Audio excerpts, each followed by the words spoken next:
All right, we're at time, so let's go ahead and get started for today. I want to thank you for joining us for the Around the Valuation World International. Before we get started with the show, I want to go over a few housekeeping items. First, to obtain CP credit, you must answer all the poll questions that pop up on your screen during today's webcast. If you have an AVW International subscription, you'll see your CP certificates on your necv.com portal within 7 to 10 business days after today's webcast. With Around the Valuation World and Around the Valuation World International, we tried to go over a lot of the hot topics and the hot items coming up in the industry.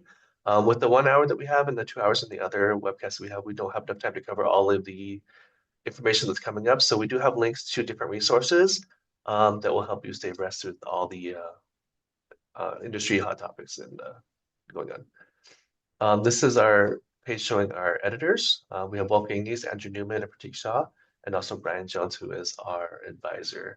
And today, Wolfgang and Pratik Shah have joined us for today. For the lineup today, we do have the GACV news items, so we'll go over a few items, and then we'll hand it over to Greg Endicott, who will talk about valuation in the era of AI towards a new profession paradigm. And just really quick, related to AI, we do have the AI boot camps coming up this year. We did have the last one, the first one last week, and it was a big hit. We do have a virtual course coming up in April, and then also an in-person course again in Salt Lake City coming up in June as well. So with more information about that, you can scan the QR code there or visit the NACV.com AI Bootcamp URL that's down below. And also we have a page that we started a few months ago with the different resources and webinars that are applicable to the industry. So if you are interested in learning more information about some of our upcoming events, please feel free to scan that QR code as well. And then with the Around the Valuation World, we do go in depth on some of the topics. Next year on April 16th, we have IPEV guidelines in a nutshell, best practices for portfolio valuations.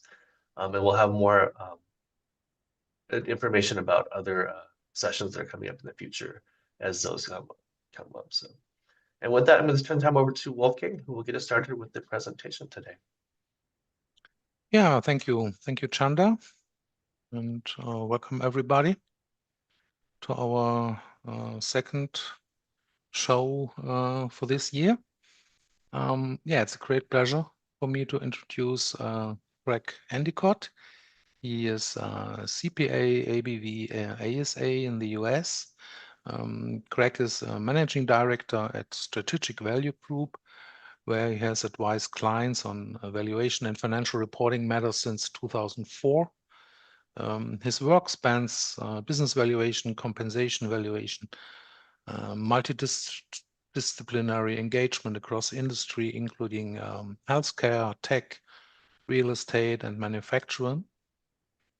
He's also the founder and president of Value Vision, Microsoft partner developing an AI-enabled valuation workflow and knowledge management platform. Greg combines 30 years of valuation leadership with over 10 years of SaaS innovation. Yeah, Greg offers a forward-looking perspective on how artificial intelligence is transforming compliance, efficiency, and client service in the valuation profession. Yeah, we are looking forward to your presentation. Having said this, I would hand over to Greg. Well, thank you so much, Wolfgang, and thank you, Chanda. This is a great opportunity to converse with a lot of folks here that are on the webinar, and I'm looking forward to it. Let me get set up here with a screen share here, and I will make this into presenter mode, and we should be good here. Yep, perfect. Okay. Well, let's get going. So this presentation is going to be, we're going to focus primarily on the big picture today. If we have some time, we might go through some specific examples, but really the context of this presentation is really how is this going to impact our profession, and big picture, how do we need to do things? So a couple of the takeaways as we get into this, if there's anything that you pull out of this webinar, and I think most people are probably beyond this now, but AI is here, and it's not going away. This is a permanent shift. It's a technology that's going to continue to impact our profession and how we do our work. It's not a hype, it's not a fad. So I think most people are on board with that. But if you're not, I would implore you that yes, this is really it's a big deal. Notwithstanding all of the issues that we still have to work out. Secondly, another takeaway is that I think that we need, as valuators in the valuation profession, we need to basically treat this as a continuous exploration of this technology. It's not like, okay, you go to a couple sessions and you're finished. This technology is changing so fast, and every day there's new capabilities coming out. So it's even worse. I know depending on the jurisdictions you practice in, there are regulations and laws and market conditions that are changing, and those change a lot. But AI is right up there. So treat it as something that it's a continuous process, and don't treat it as optional. It's really we're just at the beginning of this, but it's going to have significant opportunities and significant challenges for all of us. So today we're going to talk a little bit about the AI era. What is AI? Rethinking the valuation workflow. So one of the elements here is, how does this technology, again, impact how we do things? We all are practitioners. We all have existing ways that we do things. And, we're going through a process of trying to continuously improve those. AI is injecting a very significant set of changes very quickly, and it will continue to do so. So we need to think about our valuation workflow and how we do our work. Talk a little bit about AI in practice, risks, regulations, and responsibilities. With all the power that AI has and will have, that just means that our professional obligations don't change. They just get a little bit more complicated, and we need to make sure that we're utilizing this technology in a way that is consistent with our professional standards and our client needs and so on. And then, towards the end, redefining the valuator's role. How does it impact the way we do our work, what we have to prioritize, and so on, and then preparing for the future. So those are the things we're going to talk about today. I know that there's an ability, I think, to submit questions in the chat, and there's also, I think we'll try to leave some time at the end, hopefully, for some questions. So I would encourage you to ask those. I'd love to try to answer any of your questions. So this chart right here, I think again we're at the 50. We're at the very high level here, but if you just look at ChatGPT, and that's the OpenAI, they're the ones that kind of put generative AI on the map, so to say. But there's a lot of others that we'll talk about. But this chart just kind of shows you the rate of adoption. So when you look at other web-based programs or technologies, if you look here and you look at the scope, at the rate of adoption, it's really unprecedented. We haven't had anything like this, where the adoption rate of a technology or of a platform is this high, is this fast. And you can see here in the chart that within just a few years, OpenAI was already up to 800 million users. That's huge.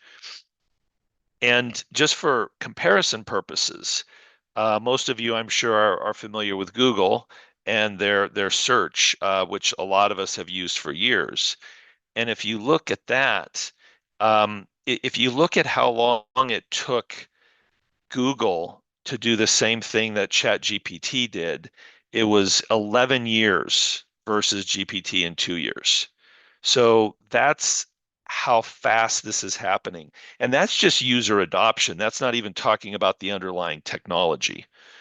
So this kind of gives you a big picture of how substantial this is. Now, as far as the the tool providers, I use the term tools. The nomenclature is still evolving a little bit, but you can call it a platform or a tool or an interface. But really, there's a handful of major tool providers that also have the foundation models. So obviously, OpenAI, which has ChatGPT, Google, Gemini, Anthropic, which has Claude, xAI, which has Grok, Mistral, which is based in Europe. I think they're based in Paris. There's another one called Perplexity, and then Microsoft, which doesn't really have any of their own foundation models, but they have Copilot and they're using some of the other models. So those are the major tool providers, and those providers are the ones that really, right now, pretty much dominate the market in terms of providing models, providing resources and tools and interfaces to use those models. There are some specialty tool providers that are really taking either existing software or platforms, and they are putting AI around that, or they're AI native. So, for example, TryShortcut.ai is an Microsoft Excel agentic product that essentially, and then so is Index. So those are very specific. 73 strings, I think they're based in Europe also. These are companies that are trying to take AI and specifically enable activities, types of workflows and processes that we need to do as valuators. So those are those are kind of the differences here. And one of the challenges that we're going to talk about is that there's so many tools and there's so many models and there's so many other things for us as valuators to really get our head around. One of the big questions I hear all the time is, okay, Greg, yes, I understand AI is important, but I just don't even really know where to start because there's so many different tools, and there's so many different places that you can explore. So we'll talk about that in a little bit. That is a challenge, and I think, but interestingly enough, it's a challenge that it's indicative of a challenge we're going to see with AI, in that we're going to be in a situation of information overload, not problems finding information. So it's important to just be aware of the landscape, and then if whether you decide to use particular tools, that's your choice, and that's things that you're going to have to work through and decide. And again, we'll talk about a framework to try to do that. So when we talk about engaging with AI, it's very important to understand, okay, why is this so important? Okay, so even if you understand that it's important, even as we talk about, gee, everyone's getting into this, it's super important. It's really important to really understand why. Why is it important? Because that's going to translate into how you engage with it, how you want to engage, how you need to engage. And all of our practices are different. We're in different geographies, we're in different jurisdictions, we have different sizes of our teams. Some of us maybe are in big companies, some of us are in small companies. So some of us do different types of work, and we're doing different things, different types of valuation work. So all these things are important, and they impact how we need to look at adopting or engaging with the technology. So let's talk about why it's so important. Number one, the knowledge acquisition capabilities. The ability to extract information out of these large language models is really unprecedented. even beyond a Google search. So that's number one. Number two, processing power. AI works, if it doesn't now, it will be very soon. It can work 24/7. It can work all the time. It can be processing things all the time. In the past, we were limited by our time, right? So even if we had a computer, even if we had software, if we're working in Excel, we had to be giving it instructions and doing things. With agentic workflow and with agents, which we'll talk about here in a minute, you can give it instructions and walk away, go have lunch, go to sleep, whatever, and you come back and it's done the work. So this is another element, the processing power. Thirdly, the ability to automate and disintermediate. Now, we've had tools in the past where we can automate, right? But this tool actually gives us the ability to not only automate, but potentially disintermediate. In other words, the capabilities of these tools are so extensive that not only can we just automate existing workflows potentially, we can re-engineer those. There might be certain workflows that you may not need to do anymore because you're going to do them in a different way. So that's another very important element. Continuous evolution is another one. So literally, as we're on this webinar, it's AI technologies are evolving. Some of you, to the extent if you pay attention to the U.S. markets, and it might have happened in Europe too, I'm not sure, but a couple weeks ago, the company Anthropic came out with a plugin for Claude called Claude in Excel, and it also had some legal data connectors and other knowledge platforms that were connected to the model. And the U.S. market went down like $285 billion in a day because a lot of people were just really understanding the capabilities of this technology and wondering, okay, how's that going to impact software? How is that going to impact all these tools that are out there when you've got this capability that is now out there? Now, this is not something that you can just flip a switch and start using tomorrow. I mean, you can start using it, but you can't completely start using it immediately. These are in preview, but basically what it shows us and what it showed us there is the feasibility of the technology. It's not like, oh, we think this is going to happen. It is happening. It's happening now. So that's another element, is continuous evolution. I know that when I gave a presentation at the EACVA last year, and literally from the time I sent in my presentation to the time that I presented, there were already brand new models out and so on. I mean, it's very challenging actually to present this topic because literally you could finish something 2 days earlier, and then all of a sudden something comes out and it actually changes things. So anyway, continuous evolution is really important. Impacts other areas of practice. So here's another element. So not only does this impact how we do our valuation work, but it also impacts things like practice management, marketing, how you just interact with your clients. It can impact all those things, how you interact internally with coworkers.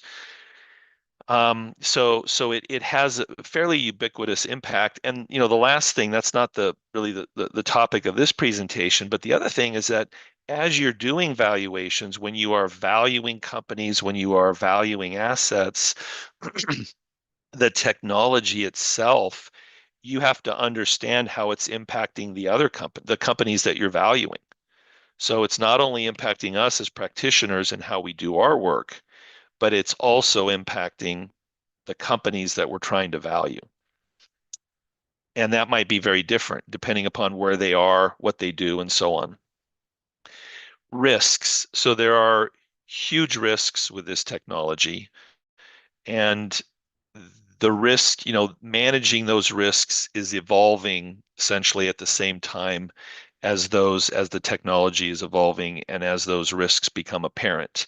There was again, I'm not sure how many of you have heard any of this, but about 2 weeks ago, there was a computer software, a very senior computer software engineer who actually sold his company 2 or 3 years ago. And he had just been basically on vacation for like 3 years. And he had heard about AI. He decided to get back into it. And in just like, I think within a week, he had developed something called OpenClaw. And OpenClaw was basically an agent that could go out. You could give it instructions and it would just go out and it would not only respond with a chat with information, it would actually just start doing things. It would start operating software, opening up things, sending emails, doing all sorts of things. That is a lot of power, right? So, and that caused a lot of issues. There were hundreds of thousands of people who got involved with that instantaneously, just in a few days. There was all sorts of things happening. So things are happening very, very fast. The last item here, it impacts your valuations. I talked about that a little bit earlier. So all these things, when we talk about the AI era, this is why it matters to us. All these things are why it matters to us. Let's see here. This is not, there we go. Okay. So let's talk a little bit about terminology so that we're all kind of on the same page. Take a drink here. So for those of you who follow AI, you may know that AI has actually been around for a while. Sometimes the term machine learning is one of the items, one of the terms, and so on. When ChatGPT came out, the main difference between that and some of the other machine learning and AI that's been around for a while is that ChatGPT was generative AI, and it was based upon transformer models. Now, what's so special about generative AI? The easy way, I mean, I've got some language here. Models are algorithms that generate new data, content, insights from training data rather than merely analyzing existing information. There's a variety of definitions of this, but I think the easy way to explain it to us, to valuators, is that if you go into an Excel model or a deterministic model, if you input the same input, you're always going to get the same output every time. If you put in 2 plus 2 in Excel and you have your formula right, you're going to get 4 every single time. Generative AI is the difference between that is it generates new content. It can generate perspectives and content that didn't even exist before. And maybe it's just gathering things. It may not necessarily be new information, but the way it presents it is new. So generative AI that's what's so groundbreaking about generative AI. And it also is why generative AI is very difficult and it has a lot of risks because the output is potentially unpredictable. For those of you who have used it, I'm sure there's many of you, particularly if you used it, maybe a year ago or something, where you put in a question or a request into a chat and you get a different answer. You get a different answer if you're using a different model or a different tool, or maybe you change one word that didn't really change the meaning, but you still get a different answer. That's what's happening there. AI models are when you talk about things like you've heard the terms like Opus 4.6 or GPT 5.2 or Gemini. Those are models. Those are the AI models. Those are the large language models, and those work within the tools. So, for example, when we talk about ChatGPT, ChatGPT is not a model. GPT 5.1, GPT 5.2, those are models. ChatGPT is actually the tool, it's the interface. And then the other side here, tools, right? So those are the software applications or the APIs that we use to interact or to access the model. So think of that as basically the computer interface. AI agents are and these are just kind of coming of age. They were starting to come out last year. They've still got a long ways to go, but AI agents are really the next evolution. And AI agents are kind of what they say. They are things that can actually not only respond to things, but can actually execute things and do things. They can open up other software programs. They can send emails. I mean, they can do all sorts of things. And that's really where the power lies, because once you start getting agents, the agents then can actually they become their own identities and they can communicate with other agents or humans. So this is the part that is both incredibly powerful and a little bit scary, actually, because of their capabilities. But you'll hear those terms. And so again, taking it back to maybe some of you who don't have as much experience with this, the difference between, say, an AI tool, you go into a chat window and you type in and say, I want to look for some airline tickets because I need to go to, wherever. I need to go to London. I'm going to type in, I want to see what's available. Right now we do that. It it comes back to you. It explains all the potential options you have and so on. An agent, you could tell an agent, just go. I need to go to London tomorrow. Just get it done. It goes in, it does all the same research, but then it actually goes in and finds the right sites. It actually books the tickets, takes your information and books the tickets. Now you have to program it for that, and it has to have access to the right data, but it can actually execute actions, not just respond. So those are some of the differences in some of the language that you're gonna see here. So okay, so let's talk about rethinking the valuation workflow. What does this technology mean for us?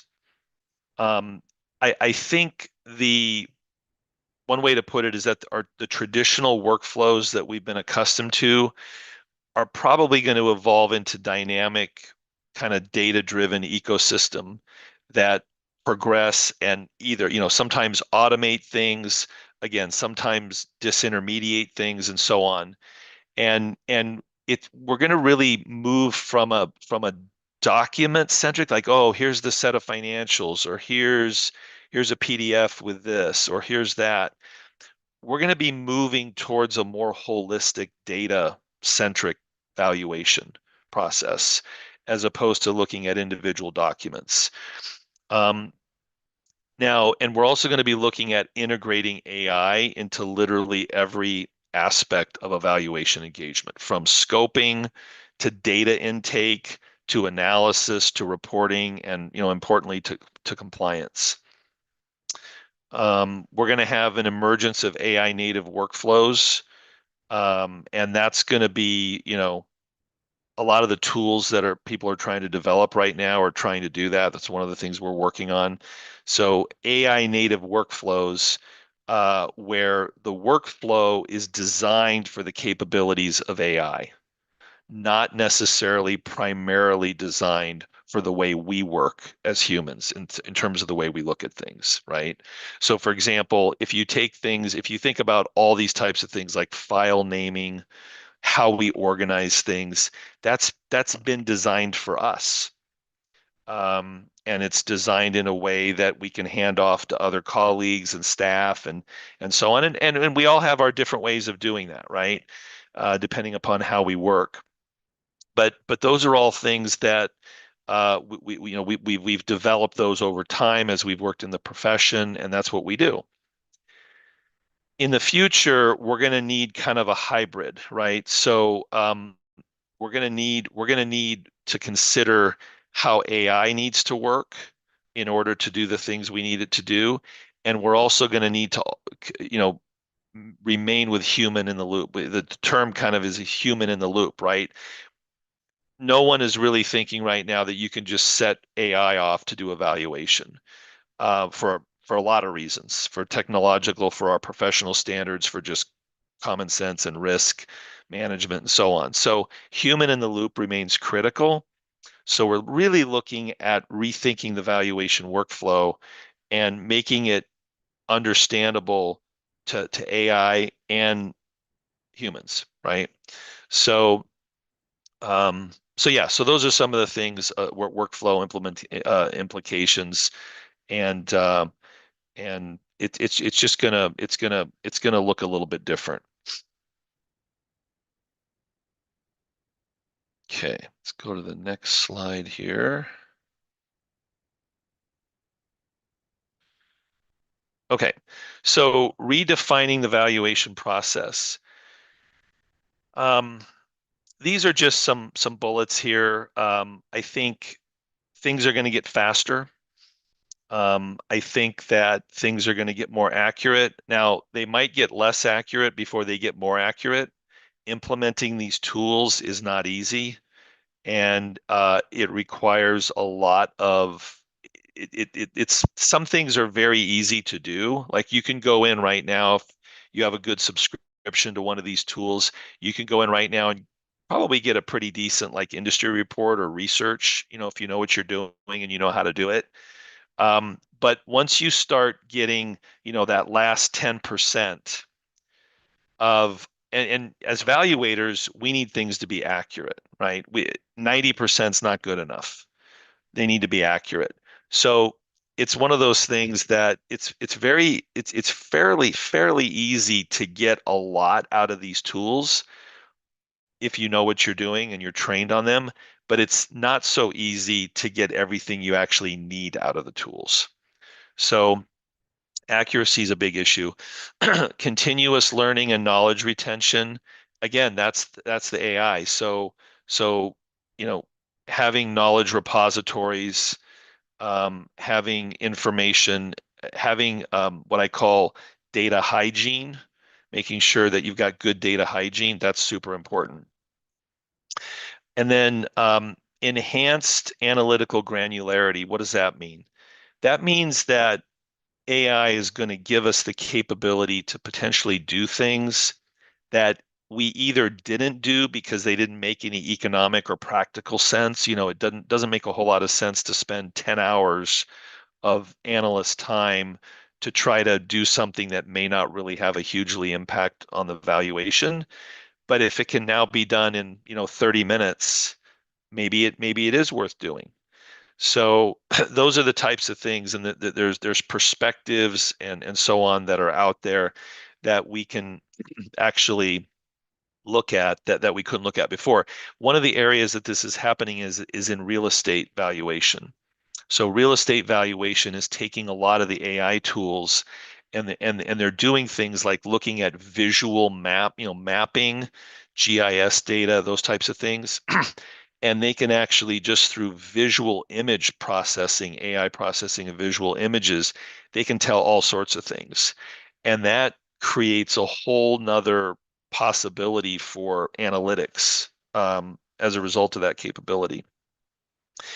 And then the last thing here, predictive insights. So not only are we talking about looking at historical analysis, but we're also looking at predictive analysis, right? And that's what we do typically in evaluation. Is yes, we look at the history, but really one of the main reasons we look at the history is to project the future, because the future is typically what the value is based on, right? So predictive insights, all the things we're talking about also inform predictive insights. Limits, judgment, and professional expertise remain critical. Data integrity, we talked about that. Evolving client expectations. You may have heard there was an article maybe a week ago about KPMG renegotiating their audit fee with Grant Thornton, and they basically said, well, you need to reduce your fee because you can use AI. Now there's that a whole lot of people have a lot of opinions on that, right? But that's the reality. I'm not saying that our fees are going to go down. I'm just saying that that's something that's out there and it's a perspective that we need to be aware of. Evolving competitive dynamics, change management. It's important, especially for those of you who are working in, with more than just, if you're more than just an individual practitioner, and even if you're individual, it's just important to kind of think about how fast things are going to change and kind of be open to that. The last two things here, work slop and AI purgatory, those are terms that people are starting to throw out. Basically, what they mean is these AI tools give you the ability to generate a lot of output, whether you know how to use them or not. And the quality of that output is really important because you can generate a lot of output, but if it's not really good, then it might take someone longer to actually review it than if they would have just done it. So the quality is super important. So existing use cases right now in practice, most people are using these tools for things like meeting documentation. Right, that's very good actually. Research, writing. These are large language models, right? So writing's been good. Document summarization and comparison, information extraction from documents, sentiment analysis. Those are a lot of the uses over the last 2 years and so on. Those are really a lot of the primary use cases people have been successfully using AI with. The emerging use cases. So just recently, probably in the last 4 months, with the emergence of the agentic Excel tools, you now have the capability to start looking at doing things like model building and math checks and so on. And Claude just came out with something a couple weeks ago too. You have to be on the top plan though. A PowerPoint deck creation capability. And then they have Claude and Excel, and there's others out there, but dynamic spreadsheet modeling and so on. Customer relationship, CRM, agentic CRM. AI is kind of infiltrating all the traditional software tools. And so you're going to have some tools that are where they tack on AI around the existing tool. And then you're going to, like, if Microsoft tacks on Copilot to Word or something, that's them kind of adding AI to an existing tool. And then you're going to have AI native tools that are just designed for by AI for AI. But this is emerging almost daily. I'm just going to give you one really quick example. I'm not going to go through and read all of this, but one of the takeaways again, and I don't know how many, what level of experience all of you have on the webinar today, but I want to give you an example here at, the way in which you ask things, prompts, and the tools that you're using and the models that you're using have huge implications for the responses. So for example, here, we asked it to summarize a lease, right? So, and here we used ChatGPT, and we had the model selection on auto. So we gave the model, ChatGPT, the ability to select the model. And here was the answer that it came out with. And I've highlighted here some of the things that are different. Copilot came out with this answer over here. You can see that there's some differences here that I've highlighted. That's Copilot. Gemini came out with a different and slightly different answer. Most of it's the same, but it's slightly different. And then here, the next 3 slides, we used a much more powerful tool called Copilot Studio, which is it's not a retail tool. It's a software development tool. And so we used a Copilot Studio agent to do this. And that has a lot of what I would call scaffolding around it. It's not just typing in a prompt and asking it to, hey, summarize this lease. It's much more extensive. But you can see here the level of detail here. And the other thing you can also see that I want to point out is and you could have probably done this in the other tools too, but see how it has the references here? preamble, Article 1.1, Article 1.1, 1.2. That really should be, you should want that as a minimum anytime you get anything out of AI. You want to have the references. You do not want to be looking at AI that you can't trace exactly where it came up with that information. So that's another example here, but you can see the details and how it's organized. It's kind of organized in bullet format. And again, you can see all the references here.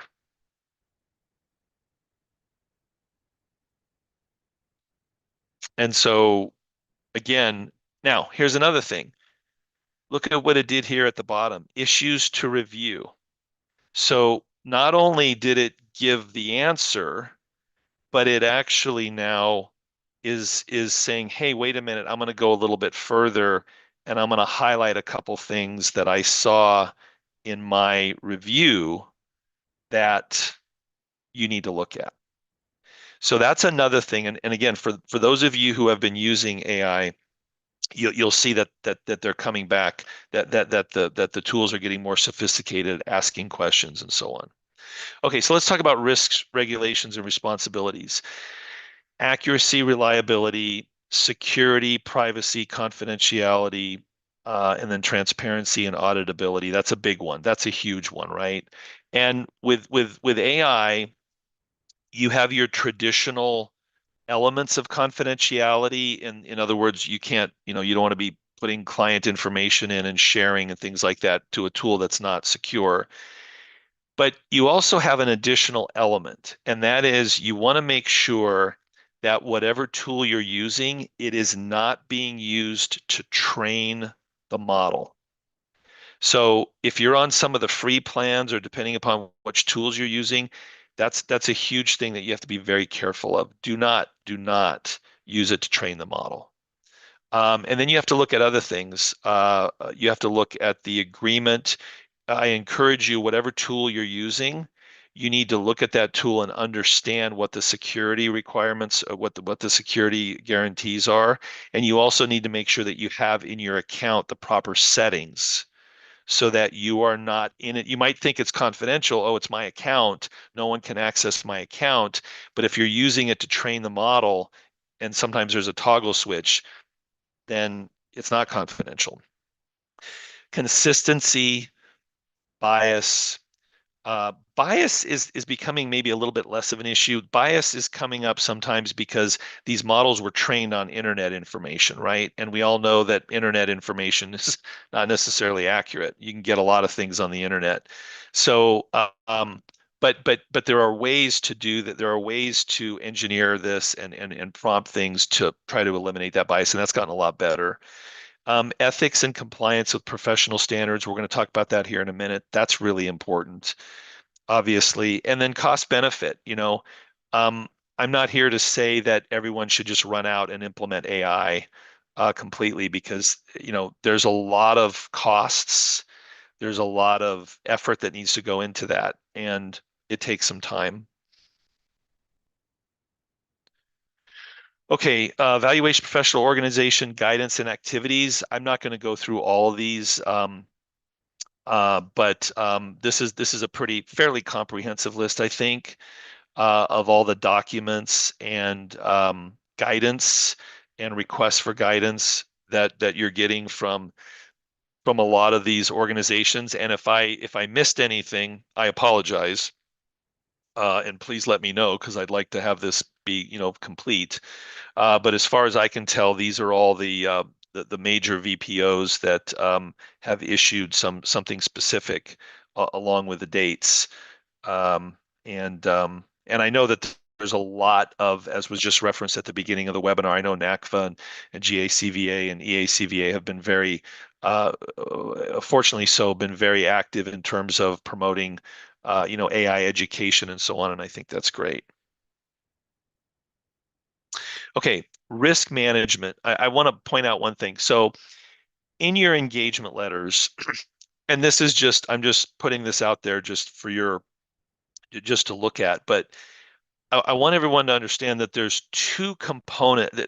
When we talk about risk, there's different components of risk management, right? So there's external risk management and there's internal risk management. So on the right-hand side here, this is an example of language that we use or have used where when we sign engagement letters with our clients, we will say, look, we're going to be using AI.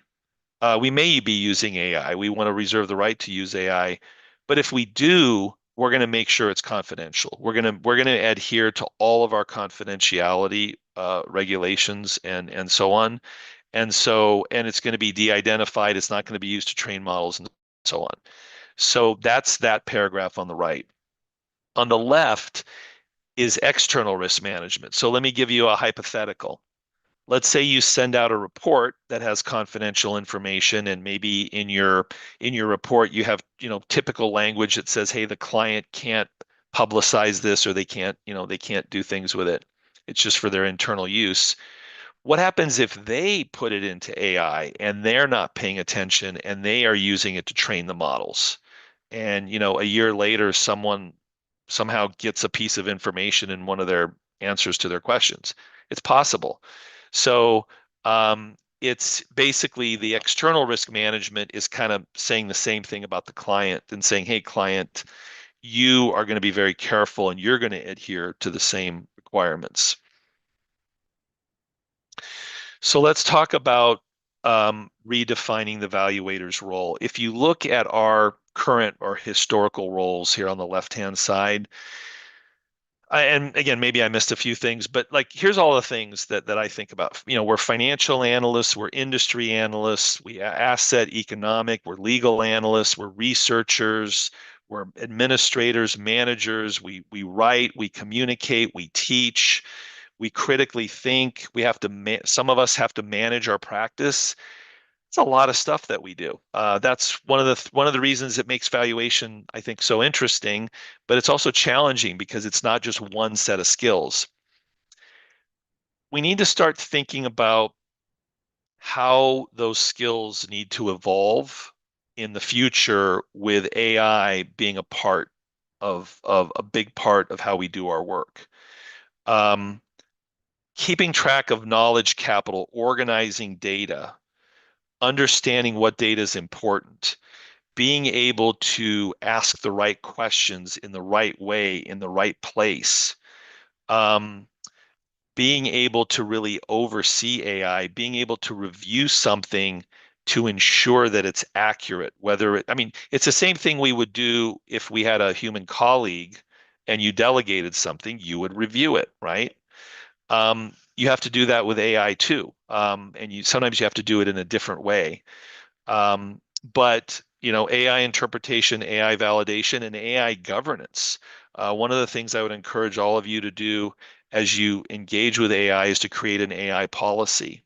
Like, when can we do this? When can we not do this? What should we be using it for? And so on. So as we get towards the end here, let's talk about an implementation framework. And honestly, this really is going to be it's going to be different for all of us. I try to put together a framework here so that we've at least got kind of some type of a map to follow. But the application of this is going to be very different for all of you. Again, depending upon how you practice, where you practice, who you practice with, what kind of work you do, what your interests are, what your capabilities are.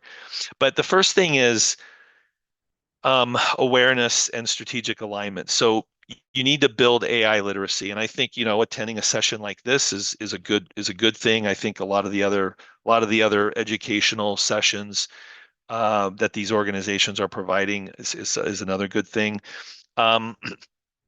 Get into a change management mindset and define existing workflows. Look for things that are really easy areas of opportunities, not a lot of risk.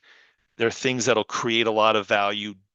If you've got certain things that are automated really well right now, you're really efficient with those, I wouldn't focus on those. I'd focus on the things that really, if you're able to implement AI there, will really give you a good tangible benefit.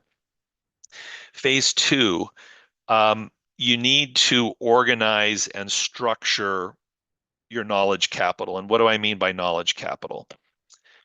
Templates, policies, where do you go to do things? How do you do things? Where all those types of things. Everything that helps you do your work, go through your procedures, go through your steps, and start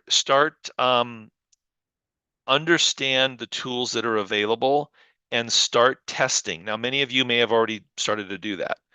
The thing I would leave you with is you need to do testing very methodically and you need to do it deep. Don't just type in something and say, oh, wow, this was a pretty good answer.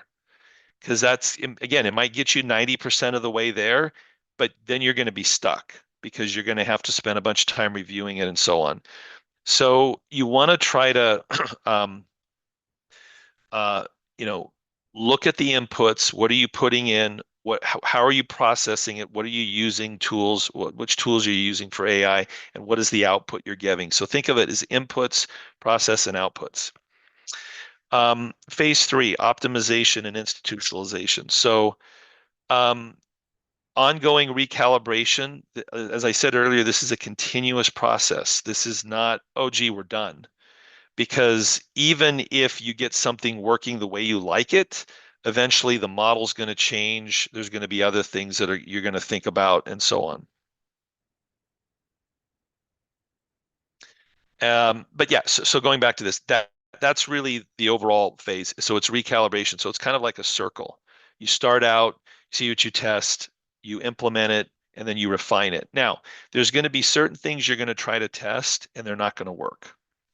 Now, there might be two reasons for that. One reason might be the technology is just not there yet. Like we tried to do math checks, because I thought, oh, that'll be really a good opportunity because we spent hours doing math checks. We spent months trying to get it to work like 2.5 years ago. It didn't work. It just wouldn't work. The technology wasn't there. It's getting there now, finally. But there might be another reason. Maybe you don't know how to program it. That could be another reason. You need to make these decisions and decide where it's worth to really push, where it's worth to wait, and where it's worth just to move on. So those are all things as you implement to be aware of. So preparing for the future. Talked about this a little bit. This is a structural shift. This is not a one-time event. It's not a fad. It's going to be a systemic shift, and it's going to impact everything we do. The development is so fast that everyone's just trying to catch up. So you have the technology companies going at light speed, and you have all the professional companies saying, hey, yeah, this is a big deal, but we need to do it carefully, methodically, and so on. So there's going to be that divergence here for a little while. And maintain your AI fluency and so on. And it's just, yeah, I don't want to beat it up here, but it's just important. So we've got the last poll here.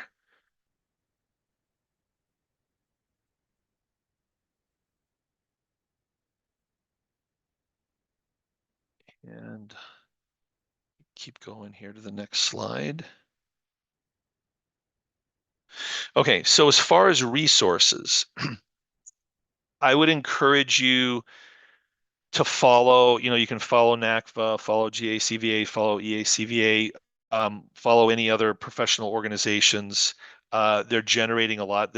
All the major professional organizations are on top of this, I think. And you can also look at the AI model providers, the major ones, and see what their announcements are. If you've got AI specialty tools that you're aware of, you can follow them. And then certain thought leaders, like on LinkedIn and so on. I post occasionally, and there's others out there. So those are the resources you can use to kind of keep track of things. And you can also use AI too. You can have AI look at these things and tell it to come back to you with, hey, man, give me updates on these things. I think that's it. Yeah, so we'll leave a few minutes for any questions we might have, and I will stop sharing here.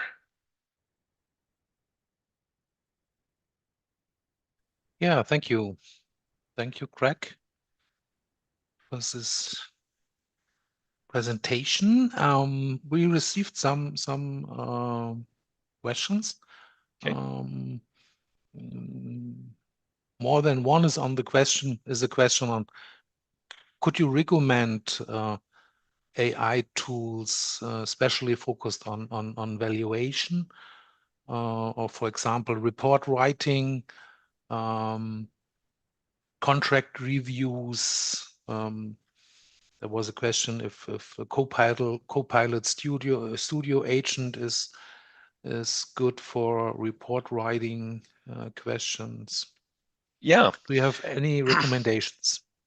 Yeah, I think most of the major tools, if you have them programmed and if you prompt engineer them properly, for those use cases, they can do a pretty good job. I will say that Claude is the one that Anthropic is the company, and then Claude is the tool. When they just released Opus 4.6, which is a model, they also released these data packs. But I'm not sure as to how available they are. They literally just came out a few weeks ago. So you'd have to check that. But a frontier model like that would do very well. Same thing with OpenAI ChatGPT 5.2. I think any of the when I say frontier models, like the best model of any of these providers, would do pretty well. I think Copilot. The thing with Copilot, you have to be careful with Copilot because Copilot, they use that term all over the place. But Copilot, if you have the top tier and you have it in your framework, the issue with that is it's generally more confidential because it's in your Microsoft system anyway. It's just part of your system. But again, you have to have all the settings correct.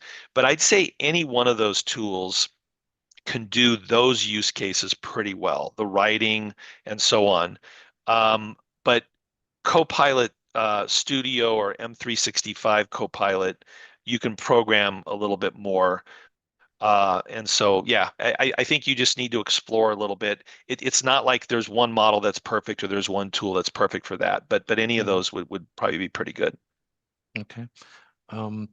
There was also a question about Excel modeling, and I think you touched it with Claude, with these new Excel add-in from Yes. Claude. Yeah, so there's those are just starting to come out. In fact, they just came out, I think, a week before, last November. But so there's Claude in Excel. That's one. Microsoft actually has their own called it's an Excel agent. It's not quite as of it right now. It's not quite as advanced as the Claude one.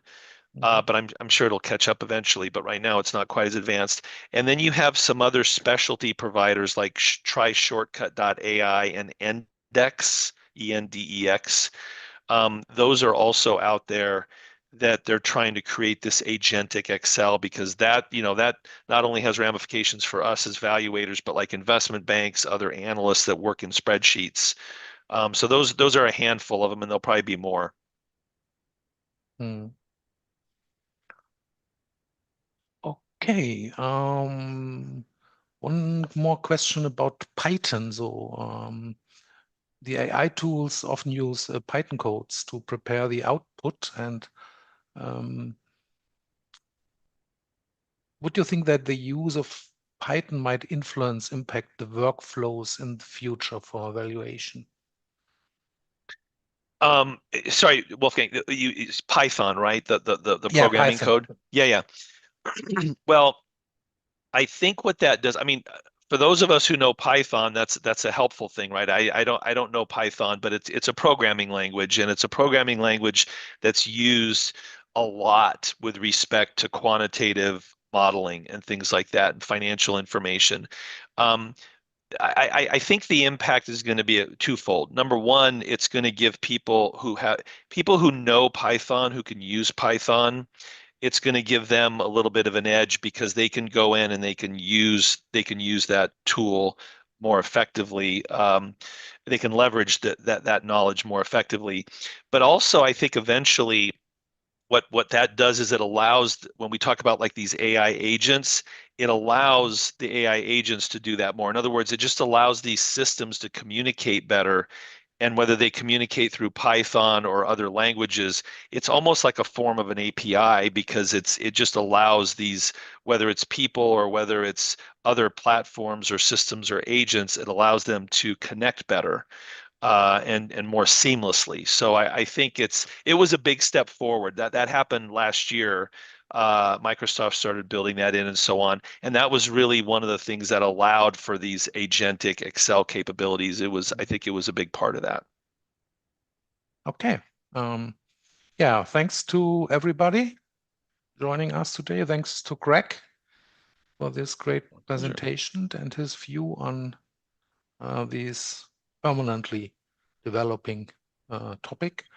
Yeah, invitation for next month Around the Valuation World show on March 23. Yeah, having that this, all the best for you, Greg, and Thank you. For everybody here at the show. Thanks. Thank you, Chanda. Thank you, Greg. Thank you, everyone. Thanks, everybody. Thanks. Thank you. Thank you, Wolfgang. Bye. Bye-bye.